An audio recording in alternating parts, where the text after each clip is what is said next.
Welcome to another Mother Runner, your best running friend in podcast form. We do all the talking, even on the uphills. I'm your host, Sarah Bowen Shea, and seated just to my left is Molly Williams. Hello, Molly. Hello. How are you? I'm good. It's nice to be here today. Yes. So this is our second take of this intro. I won't go into why, but when we recorded it the first time, it was the day after our debut pond swim of the season. Yeah. Yes. It was cold. It was practically snowing.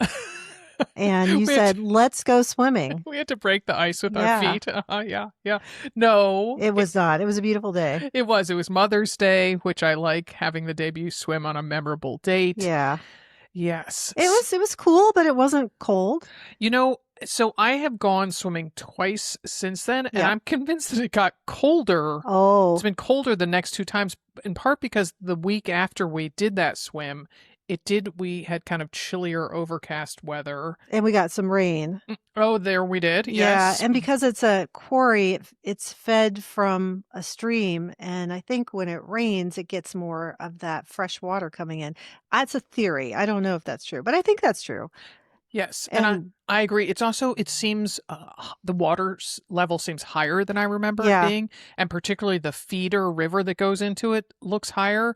And that second time I swam, it was overcast and I was chilly the entire time. And that's a real rarity for me. Yeah. But you've been out twice more since I swam with you. Yes. Yeah. Yesterday, we're recording this on Memorial Day, U.S. Memorial Day, now that Feisty's a Canadian company. So now I know that they have a different Memorial Day. Yes, yesterday I swam there's so many people fishing there and then they have a dock in there. And so I have to kind of alter my swimming path. And there was some junk floating on top in the back corner, quote unquote, of the pond. So I did a little different route than usual, but it was quite lovely. And I swam for almost 55 minutes. Oh, wow. That's really nice. Yeah, it was very, very nice. I just, that pond, it continues to be magical. It does. Yeah. And I was just talking to Lainey that she has so many friends that like to go to Battleground Lake. And we went out there, remember? And it had a bunch of junk in the water, logs that had fallen in and stuff like that. Yes. And I don't know why more people don't take advantage of Sweet Little Climb Line. I really don't either. I saw my first ever turtle in the water. Turtle. And, I was just going to say, we saw those big fish when we went out. We don't normally see big fish. So that might have been a beginning of the season thing too. But I've never seen a turtle. And it was quite large. Yeah? It was really quite large. Yeah. And pretty close. That's pretty cool. But I did not get to see the back of its shell, which would have told me whether it was a snapping turtle or not. Oh, can you tell the difference? It is because the back, where the part of the shell that's near the tail of a turtle, if it's a snapping turtle, it kind of looks like, you'll appreciate this since you're a seamstress, looks like it's been cut with pinking shears. The back of the shell. Oh, okay. So it's a zigzag like that. Oh, I don't think snapping turtles are native for us. I think they're okay. Now I might be totally wrong, but okay. That's good to know, because we should look that up. The pond that my parents had a very, very, very small pond, Yeah. on our property, but that was in Connecticut, which they are native out there. Yes, and we oftentimes had snapping turtles in that pond. We also one time had a snapping turtle in our front yard, and so we had to call, animal control, and they came and rehomed it. Those guys can be dangerous. Oh, yeah. They can take your finger off. They sure can, yes. Yeah.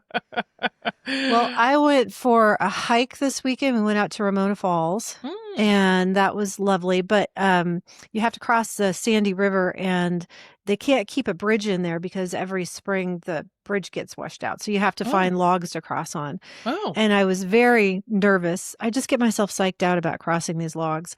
Because if you fall, sort of depending on where you are, you'll get hurt, or you could get really, really hurt. Talk to me about how long of a pass it is, like how from one shore to the other. It depends on where you cross. So there was one log that you maybe had to go across Oh, 12 feet. Mm. Yeah. And you would have had to, it was a log that had been stripped of its bark. And so most people were going over, riding it like a horse and pulling That would themselves be along. exactly what I would do. Yeah, which I was like, okay. Mm-hmm. And then we found a log that was a shorter span. It was maybe 8 feet. It wasn't that long, but you had to, it was over a little waterfall area and the water was moving quite fast. So if you fell there, you probably wouldn't die, but you were going to get really hurt. You're going to fall 5 feet into some pretty rapid water. And like lots of rocks. Yes. And my, Lucy, my daughter and her fiance did it with no problem. And honestly, I could have done it. I just got myself psyched out. I'm like, I can't do it. So I didn't want to do it. So I found a spot where I could wade across, and it honestly it was mid, because you find a spot where it's wider, and it was like mid calf to wade across. It was totally fine. And then when we came back, we found a wider log that was no problem to cross, and it was maybe an 8-foot span, but the log was wide enough that you could almost put 2 feet together on it. Okay. Okay. Yes. But that was the only challenging part. And there was a lot of people go do that hike that aren't from here, that are wearing flip flops and they brought their kids and they brought grandma, and they're there trying to find a way. I'm like, turn around. It is not worth it. Go back. Yeah, go back. They've got, their poodles that they're holding. I'm like, I'm so surprised people don't get hurt out there more commonly, but. Oh my goodness. Wow. And so when you waded across on the way out there, did you keep your hiking shoes on? So I wear trail runners, and the wonderful thing about the trail runners is they dry out so fast. Oh. Yeah, so I keep my socks and shoes on, and usually in 10 minutes my feet are dry. That's amazing. It kind of is. It's been my hack. I wear wool socks and trail runners, and I don't even worry about it. I just go right through everything. Oh, clever woman. Yeah. All right. Well, hiking is somewhat like walking, which is what we're talking about today. It's a topic that I know a little bit about. I am gonna humble brag that I worked at the now defunct Walking Magazine. What's a magazine? Right. for 4 years Look in it up. the 1990s, right? Google it. So I like to say, because I worked there for 4 years, I like to say that I have a BA in walking. Our guest is Milica McDowell, one of the co-authors of a brand new book called Walk. Great cover. Yes. Rediscover the most natural way to boost your health and longevity one step at a time. Dr. Milica McDowell, no relation, I'm assuming, to AMR's Dimity McDowell. Although we should ask. Yeah, has a bachelor's degree in both exercise, physiology, and health promotion, as well as a master's and doctorate degree in physical therapy. Well, Milica, thanks for joining us. Thanks for having me, ladies. I'm excited to be here. Oh, yeah, it's great. So, Milica, can you tell us about your athletic background? Absolutely. I was an athlete that played basketball and ran track and played volleyball and swam and dove and just cavorted around Alaska as a child. And I actually became a physical therapist because I had a pretty serious injury in high school where I was out for an entire year, had to have a major reconstructive surgery, and wasn't able to participate. So those were the early days. I overcame that. I ended up playing basketball in college for a very short window of time. And then I was inspired by a very dear friend who was doing triathlon to come and support him at an Ironman race and on part of the medical team. And so that was my first foray into longer distance athletics. Wow. And so then are you a triathlete now? Yes, I have done 13 Ironman and half Iron distances, countless short ones. I've run a lonely marathon that did not involve swimming and biking in advance. And due to the urging of let's call her a friend, because she's the kind of friend who's like, hey, let's go do this crazy thing together. One of my dear colleagues inspired me to do a 50K. I did my first 50K in 2025 . So. Awesome. Wow. Awesome. You are a busy woman. And you wrote a book and you're a physical therapist.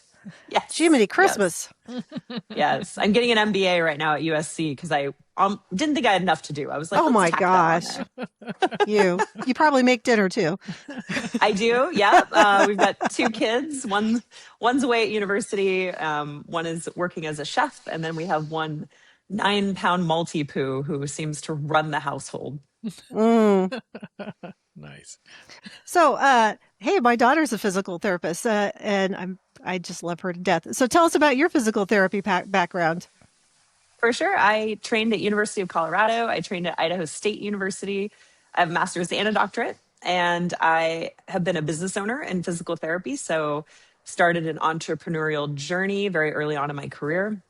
So I own a sports and orthopedic outpatient clinic that I just love. It's a baby of mine. It's turning 20 plus years old this year. And we've got some really phenomenal clinicians on staff. We've actually just incorporated women's health, pelvic health therapy in the last year or so with a new practitioner, which I know is like, oh my gosh, such an underserved population. All of our moms are pre-moms, our post-moms, everybody in peri and menopause. So we're really evolving as that demand has increased. So it's really been a phenomenal part of my career. I love being a physical therapist. Well, walking seems to be having its moment right now. Would you agree? It is. When we started this project in 2024, and Nat Geo had just done a big, sort of like come back to walking. They had this phenomenal story that was all over their channels that was talking about how there were some really big research studies that got released that year that were saying, hey, we've forgotten about walking, and it has these incredible disease protective capabilities. It has this incredible mental health boosting capability. It's at our fingertips. Like, hey, why did we all forget about it? And there was just like some synchronicity to that, of that information kind of coming out in that same time, and us embarking on this conversation of, are we going to write a book about a foot? Are we going to write a book about gait mechanics? Like, who cares, right? Like, some people care, but more so people care about not being in pain. They care about optimizing their life. They care about connecting with community, and they care about doing it in ways that doesn't disrupt what they're already doing. And so that was a really big part of sort of how we approached the project. Yeah, that's great. Well, walking, we've always been told about this 10,000 steps, and everybody's got their pedometer. What do you think about this 10,000 step thing? So before our book launched, I didn't have trolls, right? I was like, I'm a physical therapist. And my corporate job is as the associate vice president of education at US Physical Therapy. So that's also sort of a behind the scenes job, right? Like, nobody's like, hey, Melissa, we're sending you, mean emails because of your role at US Physical Therapy. So I'm like not in the limelight. That's not has been my role in this whole situation. When we were on CBS this morning, the week our book launched, which obviously has millions of eyeballs, I mentioned that 10,000 steps is a myth. And I now have trolls. I was like, wait a minute, this is all it took to get trolls. Oh my goodness. And what are the trolls? The trolls are saying it's got to be 10,000. Oh my gosh, the trolls have gone crazy. And it's hilarious because I'm like, if you read the data, the argument you're making trying to like discredit and embarrass me is just straight wrong. It's like, I think of, the 1950s and 60s when we thought like smoking was maybe good for your health, right? Like, actually it's not. So stop doing that. And so it's very interesting. It's been this like lightning rod conversation, and it's a riot to me. So to answer your question, and for the trolls who are listening, please be nice on the internet to people. Like, we just all mean well. 10,000 steps has never been backed by science. It is a leftover from a 1960s Japanese pedometer marketing campaign that came out after the Tokyo Olympics, and everybody had their little pedometers and they clipped them on their belt. And there were two reasons it was called the 10,000 steps. One, when the machine turned over, it got to 10,000 and then it went back to zero. So that was the max that its capacity could go. The second is the Japanese name for it was 10,000 step meter, which is called a manko-pei, which I think I'm mangling. Apologies to any Japanese speakers. But the name and the character looked like a little man walking, and it was called the walking meter, or the 10,000 step meter. And then the number stopped at 10,000. And so it's just this myth. It's like an urban legend, right? And it's something that for most individuals is discouraging. And so that's really a big reason we wanted to myth bust that in the book. We talk about it in a lot of interviews. Courtney gets asked about it all the time too, because it is this thing where it's like, oh, you have to do 10,000 steps to get any benefits. And that's just not true. And so there's a rate of diminishing return with any activity. And the same is true with walking. And so there's sort of a sweet spot that is much less than 10K, where you can get a lot of benefits. You can get wellness benefits today, health protection benefits tomorrow, and 10K is not the number. And so It's really fun to get to apparently rile people up related to 10,000 steps. Any publicity is good publicity.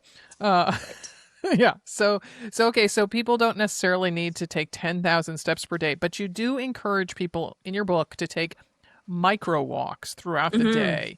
So give us some details on what micro walks are and the benefits of them. Yes.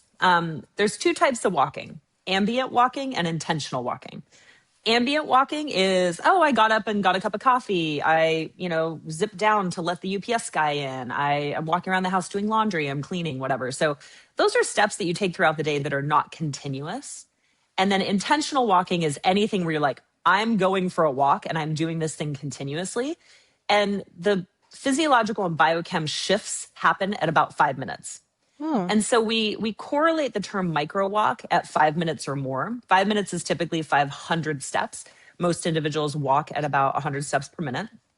And a micro walk, just 5 minutes, is in all these phenomenal research studies and has huge power. It's like this itty bitty little task can change cerebral blood flow, the amount of oxygenation and nutrients that come to your brain. It can change mood. It fiddles with your body chem. It changes your body temp. It can be used for postprandial or post-meal digestion. We know that it starts to change your blood pressure. It can change pooling of fluid in your limbs. And so 5 minutes is such a drop in the bucket over the course of our 24 hours a day that we all have to spend. And so this 5 minute micro walk concept becomes really powerful.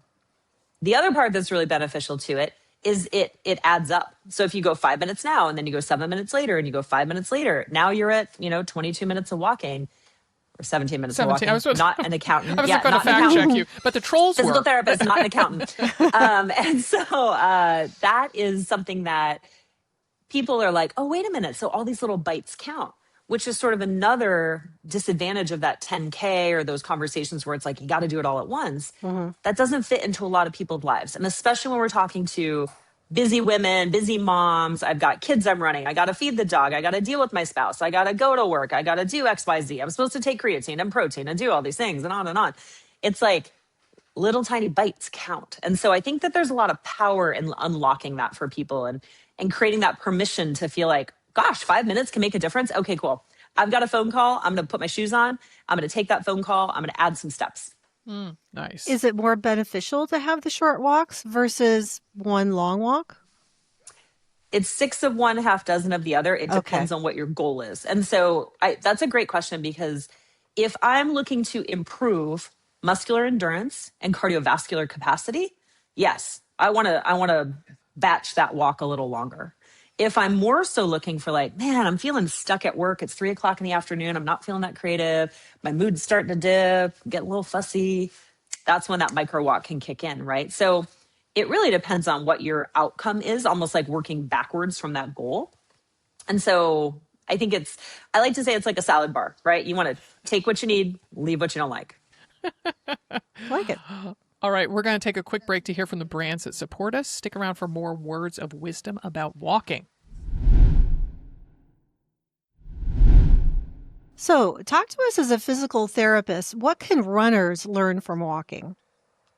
It is an and conversation.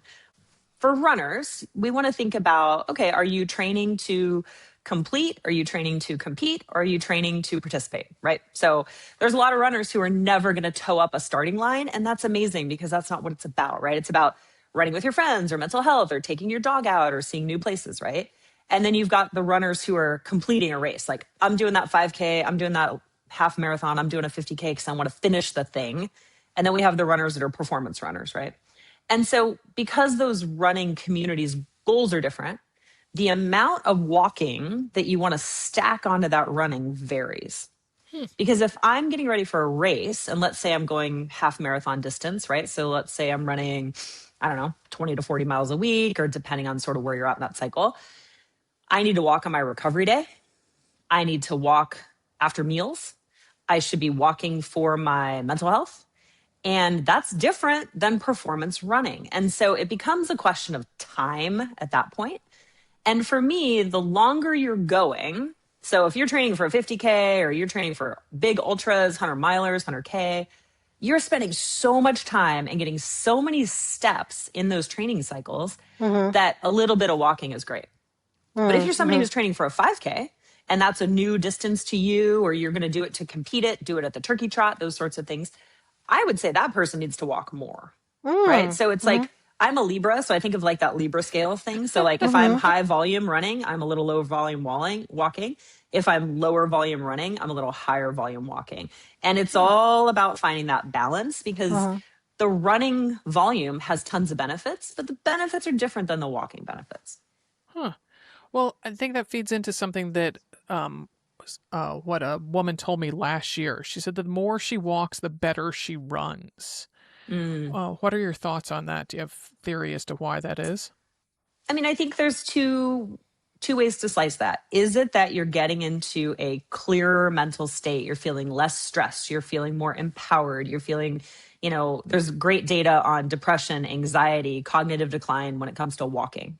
And so are you sort of cleaning out those mental channels and getting yourself into a healthier mental state? So then when you're asked to run, or you're performance running, or you're competing or completing a race, you're clear up here. So the body functions really well. Or the other question is, if I'm doing more walking in a physiological outcome as my goal, am I getting, sort of like better with my cadence, better with my gait mechanics, more awareness of upper body, incorporating that into walking and running?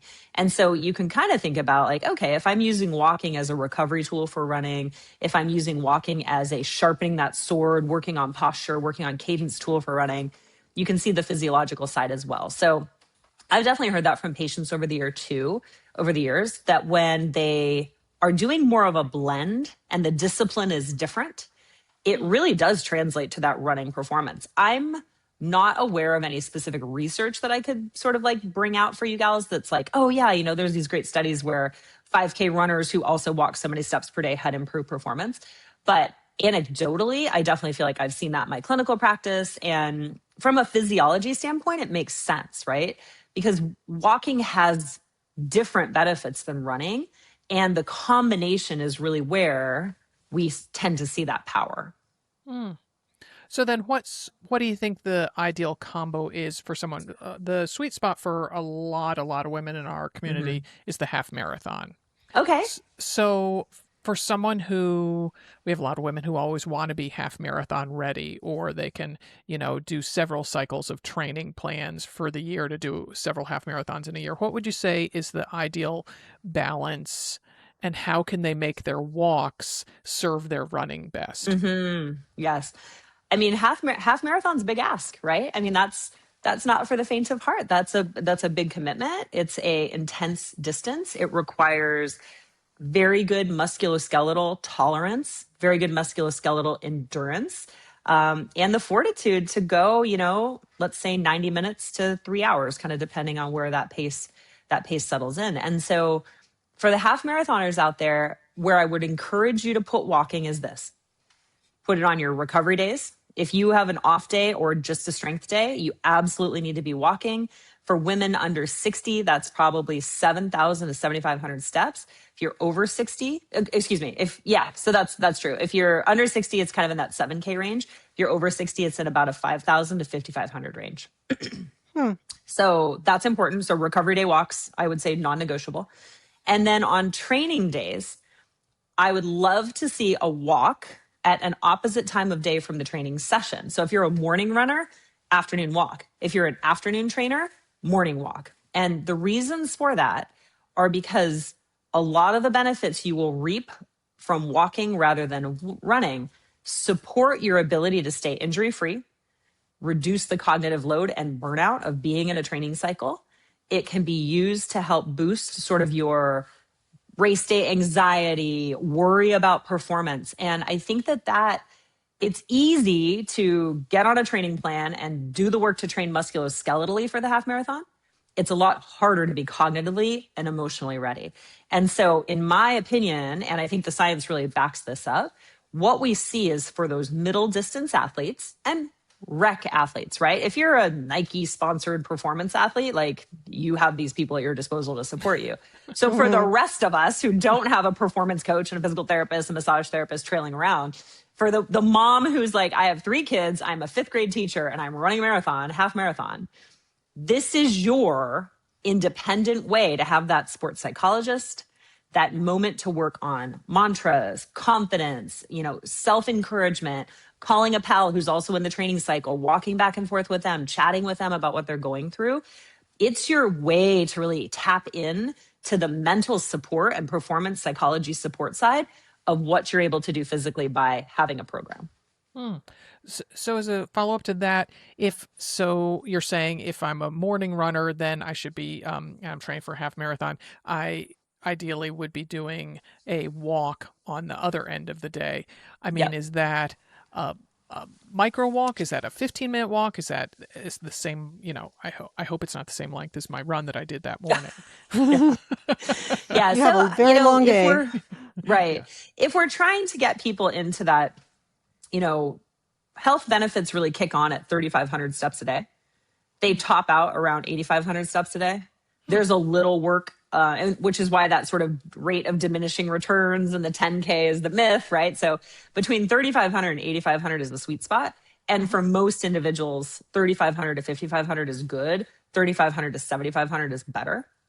And if you've gone and run, let's say you went and ran 5 miles this morning, right? And you've got, say you're doing that at, 10-minute pace or 12-minute pace or something like that. You are putting in an hour's worth of work. Let's call that maybe 6,000 steps of running. I would take that and times it by 0.5 and make that the walking goal for the day.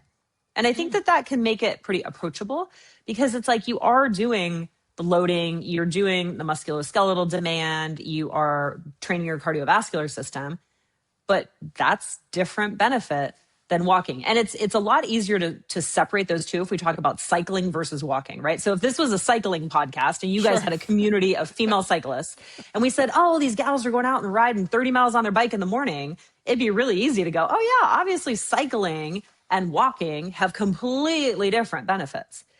And that's where it's a little challenging with running and walking because they feel kind of in our heads that they're very commingled and they're not. The parts that are similar, yes, we're striking the ground, but when you're running, you're taking 11 times your body weight. When you're walking, you're taking 4 times your body weight. Yes, we're swinging our arms. Well, we're swinging our arms at a lot faster cadence and a lot different biomechanical position running than walking. You're in a different torso position typically. And so when we think about, it's easy to separate biking and walking. It's harder to untangle running and walking, but when you really think about it, they are very, very different. Well, then I'm keep knocking Molly off the asking questions podium. As another follow-up, then you had mentioned earlier about how walking can help with posture for runners, and so it seems like a logical place to ask. Could you talk about that? How that is? It's a lot easier to play with your posture, correct your posture, and drill your posture when you're walking. Again, 4 times body weight versus 11 times body weight when you're running. You're moving at a much slower pace and slower cadence. So you can work on different drills. You can sort of mentally play with it versus when you're running, you're like, hey, I'm doing this for a different initiative, right?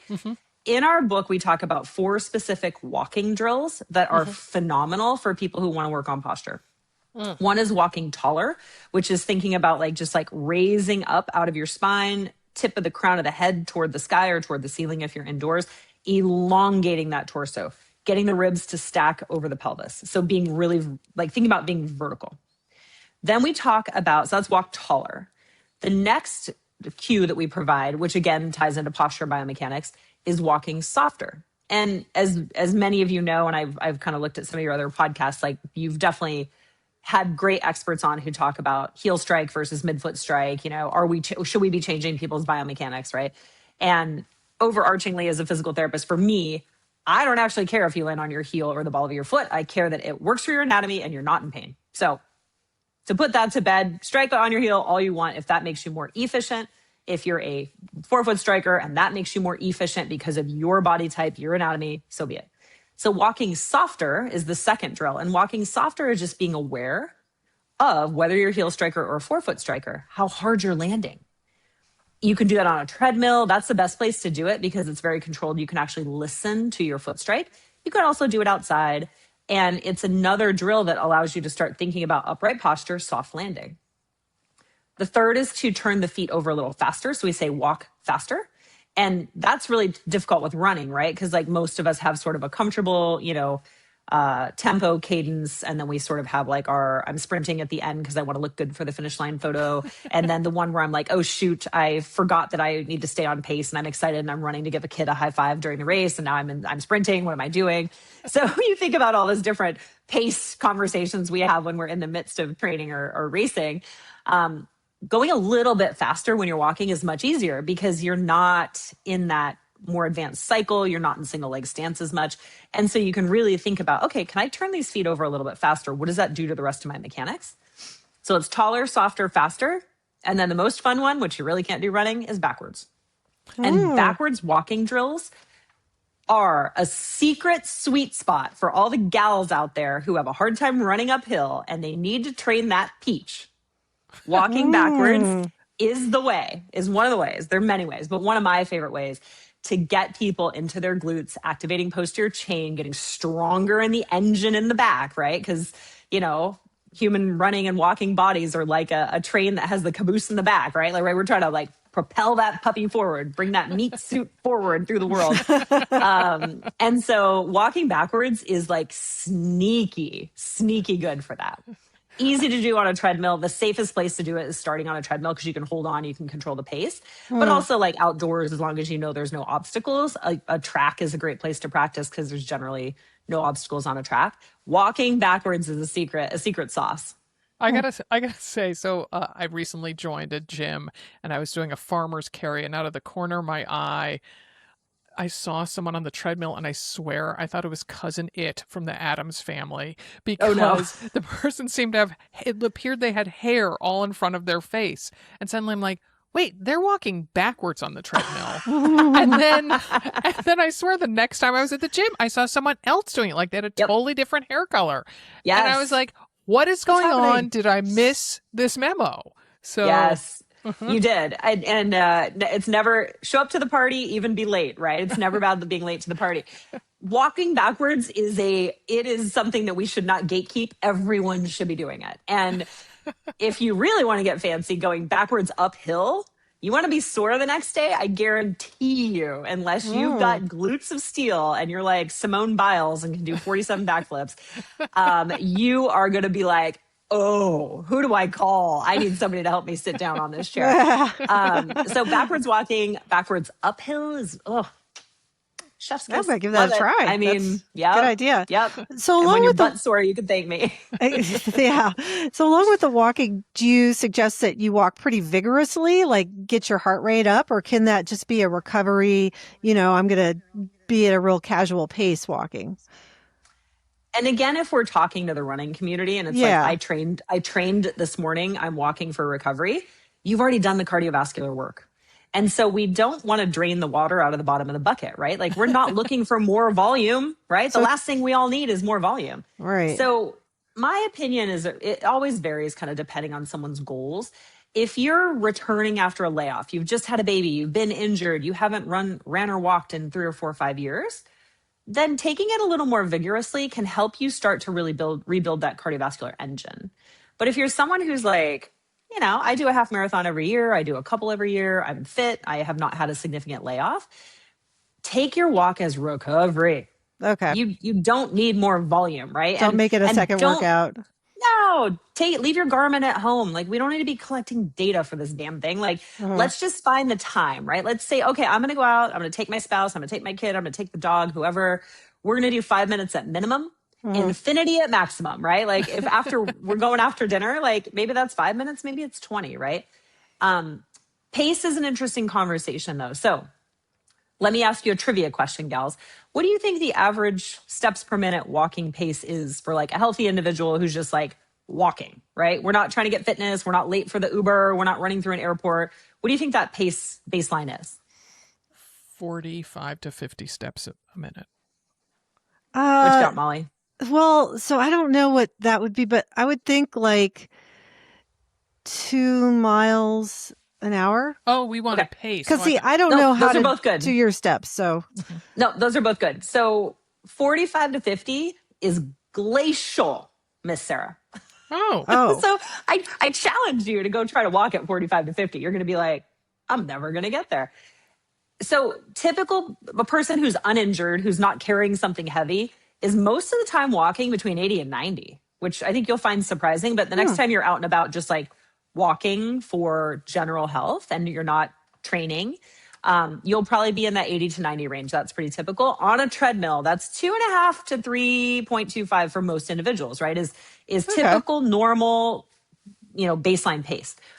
Health benefits, vigorous or brisk walking, typically kick in 120 to 130. And so 120 to 130 is a cadence, steps per minute, that we typically see in the research literature. That correlates to 3.5 to 4 on a treadmill. And y'all know 3.5 to 4 on a treadmill for some people is like pressing us into jog, right? It's like about, how like a horse switches those gaits? Yeah. I same idea with humans, right? We go from walking to brisk walking and we get to a point and we have to jog because the belt is going too quickly and you won't keep up.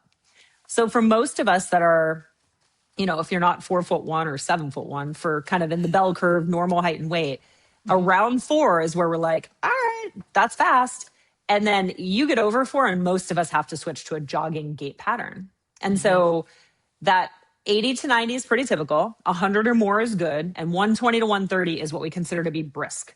And the trick with brisk, if you're using walking for recovery, that's a little much. Yeah, I would think so. If you're using walking as a discipline for changing body comp, getting into zone 2, boosting your cardiovascular fitness, if you're someone who's been on a layoff for a period of time, then you want to be 110, 120 and upwards of that potentially, because then you're actually doing more of a training walk versus lower cadence, lower speed is going to be more of a recovery walk. And so I think that's an important distinction of how hard you are pushing your body, and then A, how much it would deplete you, and B, how much benefit you would get out of it. Okay. All right. Okay. It's time for another quick sponsor break. Stick around. So we got to talk about weighted vests, and we got to talk about women in weighted vests because, where you're carrying your weight might make a difference with walking as well. So what are your thoughts? I love weight if you're already doing the basic unweighted work. Okay. And I think that's where the challenge is, because I think we are starting to see some injury patterns where individuals who haven't really built up their naked walking capacity, like just my body, no additional weight, right? Like me at baseline, are like, I'm getting a weighted vest and I'm going to go out and get after it. And of course, that's really inspiring, right? Because you're going to burn more calories. You're going to load your muscles more. It's great for tone. It's great for loading the bones. We're doing all the right things, we think.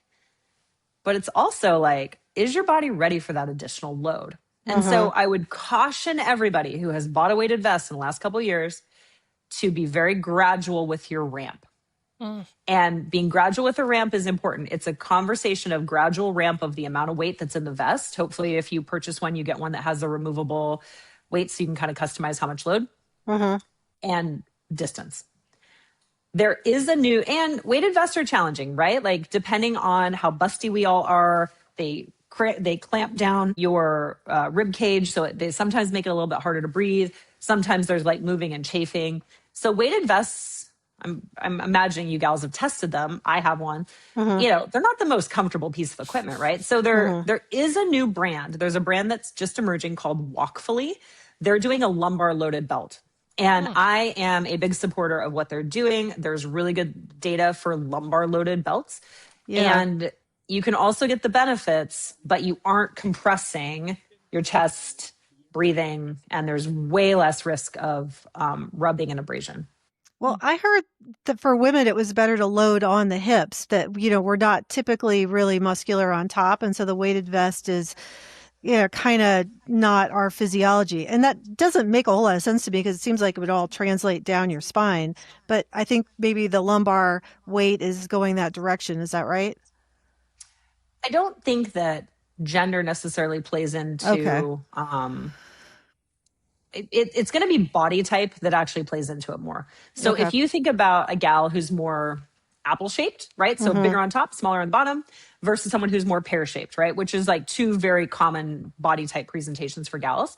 if you've got more load upper and you're already heavier upper, now I'm starting to mess with your gravity, your center of balance, your ability to stop yourself, because I've already taken an upper body loaded anatomy and I've stacked more load on it. Versus if you're somebody who is more pear-shaped, right? And let's say you've got stronger legs, stronger thighs, you're a little smaller up top, bigger down below. Now, if I load you on top, I've got you a little bit more balanced. What's nice about a weighted belt instead of a weighted vest, doesn't matter, because we're loading the pelvis. And our pelvis is where we can take the load of a backpack. That's where we carry a baby, right? Like, you're not carrying a baby on your shoulders, you're carrying a baby on your hip. At least in this culture, right? For the most part. So, when you think about that, it isn't, I wouldn't say it's necessarily so much gender based as body type based. And because we'll see men who have an apple shape versus a pear shape. We'll see, that sort of, the mean thing kids called me in high school was string bean, because I'm just tall and spindly. I'm 6 feet tall. And like, if you're a string bean, right, like you kind of don't have anywhere to put all that weight, right? If you're just like, built like a ruler. And so with that, I think these companies are starting to innovate different locations to hold the load is really innovative. And weighted vests are great if you have the capacity, right? So if you're somebody who already has an established walking practice, you're doing that without getting injured, absolutely load it.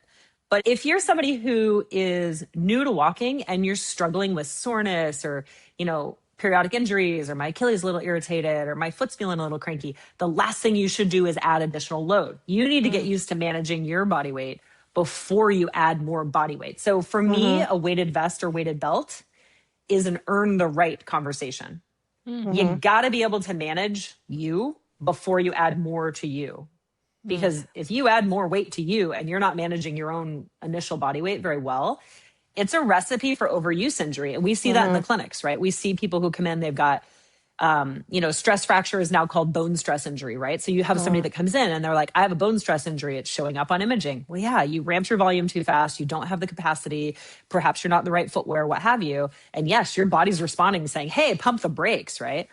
So I love weight for those who are already doing a great job with just their body weight. Well, speaking of ways to kind of add little weight when you're walking, I saw something new this morning. I walked to the gym, and on my way there, I passed a gentleman who was carrying a rock in both of his hands. Oh, really? Not small, not like, I found a little pretty, with a piece of quartz, but a fairly substantial rock in each hand. And I almost asked him, like, are you doing that for your health, or because like you're expecting someone to like come up to you, or you saw a coyote or something? Yeah. And of all the things to carry. Yeah. How awkward. I know, it was kind of bizarro. So, but I do occasionally though see a more traditional, when people walk holding a dumbbell in each hand. And that just does not seem like a good idea to me. It's putting the load in the wrong spot, right? Because now what it's doing is it's messing with your forward momentum. If you were swinging your arms in a normal pattern, in a typical optimized biomechanical pattern, now you've got additional momentum because that weight is like dragging you forward, and then you're having to decelerate it back, which is going to cause additional stress and additional rotation in your torso. So the person who should not be doing that, anybody with back pain, anybody who's had a disc injury, anybody who struggles with neck difficulty, because now what you're doing is you are adding load in a spot that is really not optimal, which is why, weighted vest is a good place to put it, because you're putting it in the center. A weighted belt's even better because your anatomy is more designed to take the load at your pelvis. And so I do see people out walking. I saw someone, I'm in Southern California right now. I saw someone yesterday wearing weights on her wrists while she was walking, and she was kind of like power walking. And that's just a different type of demand, right? And I was the faculty for 9 years in exercise science, right? I taught exercise physiology. And if we want our bodies to change and adapt, we need to be specific. So if you want to get better at swimming, don't run, right? If you want to get better at running, don't swim. They don't correlate, right? They both probably boost your cardiovascular fitness, but the mechanisms are completely different. So you need to be specific. You need to have variability, because if you do the exact same workout, I'm getting ready for a half marathon, but I run a 5K every day. Guess what? You're not going to be ready because you're not creating that variability. So you need specificity, variability, and then you need overload. Well, weight gives us overload, right? It makes the thing harder. Our body has to adapt and it has to, take on that challenge, and it has to be able to go a little bit beyond what today's capacity was. But you also have to be smart of where you're putting that load into the system. And so I do think arm weights are fine. I think gripping and holding something in your hand really changes the body mechanics to a point where it's like maybe diminishing returns. And, if you were to fall, that's kind of unsafe. Oh, the fall. So, Oh, yeah. And then you see people, who are doing like overhead presses while they're walking, and lateral arm raises. Wow, I'm like, where are you walking? I see this in Irvington kind of often. Circus. Yeah. All right. Yeah. I mean, the beautiful part, the beautiful part of our reliance on lay media, social media, right, is anybody can tell you that's a good idea. Anybody can put up a challenge and be like, hey, everyone in my community, let's do these exercises for the next 2 weeks and see what happens. It doesn't mean they're qualified. Yeah, it doesn't mean they're qualified to give you that recommendation. And so, I think I'm all for being efficient in life. I'm all for multitasking. I take a lot of phone calls while I'm walking. I ride my Peloton and check my email. I'm all for stacking activities, but it has to make sense. And I think that, you're not getting the intended benefit of an overhead press if you're doing it while you're walking. Your form on a lateral raise, if you're walking, is probably trash, and it's probably putting rotator cuff at risk, at risk of irritating some of your shoulder tendons. Like, I would never, as a doctor of physical therapy with 25 years of experience, I would never recommend that to a patient. And so you always want to sort of like sniff test those things and be like, does this make sense? And however, I would put you in the gym and say, okay, overhead press, great. Do it in single leg standing, great. Do it in a lunge, great. Do it fatigued, great. Do it with proper form in the right condition, you're going to get a ton of benefit. Do it with, sort of like suspect form in the wrong environment. It's a recipe for getting injured. And we don't want people to be injured. We want them to be out like thriving and moving their bodies in mindful ways. And so those sorts of things, when I see them, I have now come into a season of life where I recognize that not everyone wants to hear my opinion. And so if I saw someone doing that when I was walking down the street, I would just nod and smile and keep on moving. Oh, yeah. Yeah. Mm-hmm. You say, do it backwards. Do it walking backwards. Yeah. Why don't you walk backwards while you're at it? Oh, my goodness. Well, Melissa, we could talk about walking with you all day, but we're going to let you go. And if people want more about walking, they can pick up your book. So thanks so much, Melissa. Good talking with you. Nice to meet you, ladies. I don't know about you, but Dr. Melissa got me mighty hopped up to go walking. Or maybe you're thinking about doing some hiking. How about join us for the Grand Traverse? Yes, you have heard me talk about it numerous times on this podcast, and just wanted to make one last pitch for it because the 20-week training program's already started, but there are 16-week programs that kick off in June. So it's an amazing opportunity. You might have heard about it on an episode of this very podcast a few weeks ago. Coach Dimity will be there, as will Coach Christy Scott and Celine Yeager of Hip Play Not Pause. And there are options to go anywhere from 10 miles all the way up to 27 miles. You can hike it, you can walk it, you can run it, you can do any combination of those activities, and you can do 10 miles, 17, 21, or 27. It is the height of leaf season. It is beautiful. Lake Superior is there. It's called Lake Superior for a reason, and just a really great, welcoming Midwestern vibe. So give it some thought, particularly now that you're all hopped up about walking, right? All right. To find the details on Grand Traverse and to register, you go to feisty.co. That's feisty.co. And thanks for listening. Another Mother Runner is a production of Another Mother Runner and Feisty Media. And you can find out all about, again, Grand Traverse and all other Feisty podcasts and offerings at feisty.co.